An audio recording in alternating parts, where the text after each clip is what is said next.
Hey everyone, welcome back to our channel. So in today's video, we are going to discuss two topics.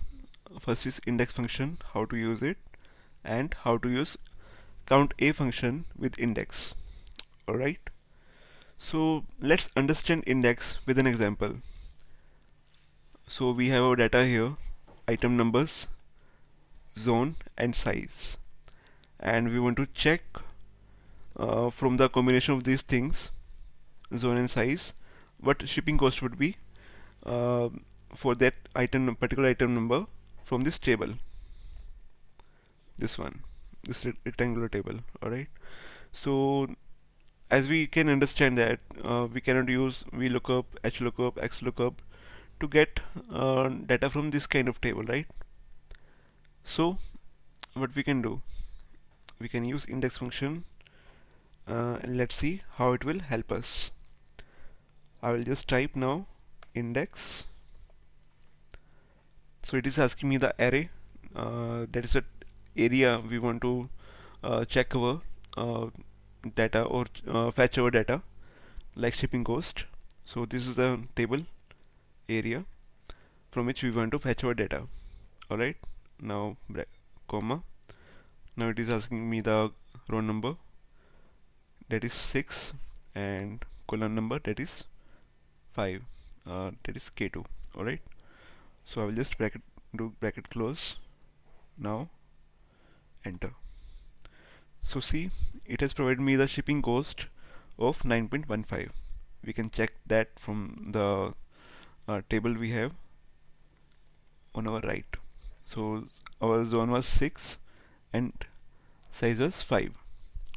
So we can see that for this combination our shipping cost is 9.5. So we have put our index function correctly.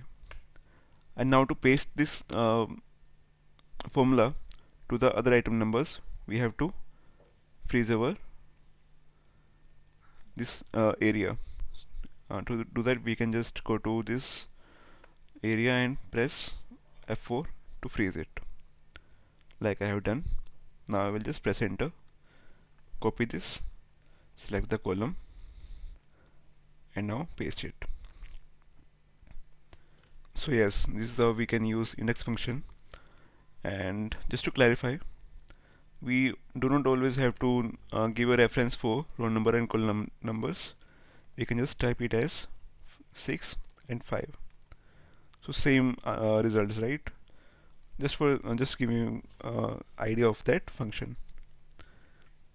So now next thing is how to use count a function with index function. And to understand that, we have to get a little idea about what count a function is. We can just check that by writing it count a. Now it is asking me the values, like the area we want to check our data. And now bracket close. So it has provided me the output as 20. So what is this 20? What is it representing? So count a functions help us. I can just type it. It help us checking filled cells in selected area. Alright, not checking, but we can also say counting.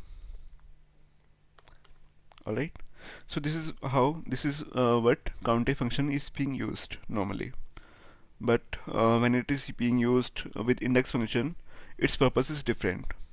So let's see what purpose is that. So we want our last reporting date and latest sales that we have reported in our data, in our database or something. So we have our dates here, days and sales, right? And we want to check whatever latest reporting days and latest sale is. We can just do it by like this, giving an reference P20, right? We can do it always. But if data is being added on daily basis or hourly basis, then it is not um, recommended to do it manually. And we can do it automatically. We can automate this by using count function with index function. Let's see how we can do that. I'll just type index, select this array from area from which we want to fetch our data. Now row number, it is asking me the row number that we want to check.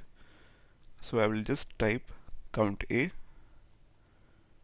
select this data, this area again.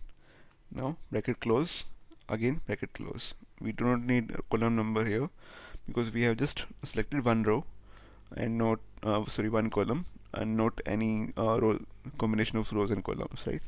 So we do not need that in this case. Now I will just press enter.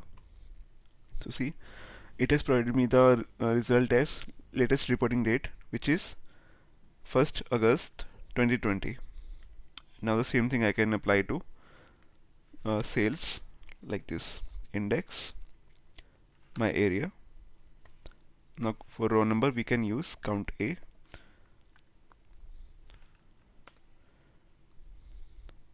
Now bracket close and bracket close, enter. So it is providing me the latest sale as 3000. If I add something here, 4000, so it has automatically changed the latest sales number. And for date, 1st August 2020, right? Now we can see that our count A function is providing us the count as 21 here, which means there are 21 rows, 21 cells which are filled, and which is helping us to provide a reference for index function of that which date we have to choose. So this is how we can use count A function with index function. And in our next video we will learn how to use index with match function, which is quite commonly used and quite helpful for many of you. And so yeah, this is it for today. This is it for index and count A with index function, and we will meet soon. Happy learning. Bye.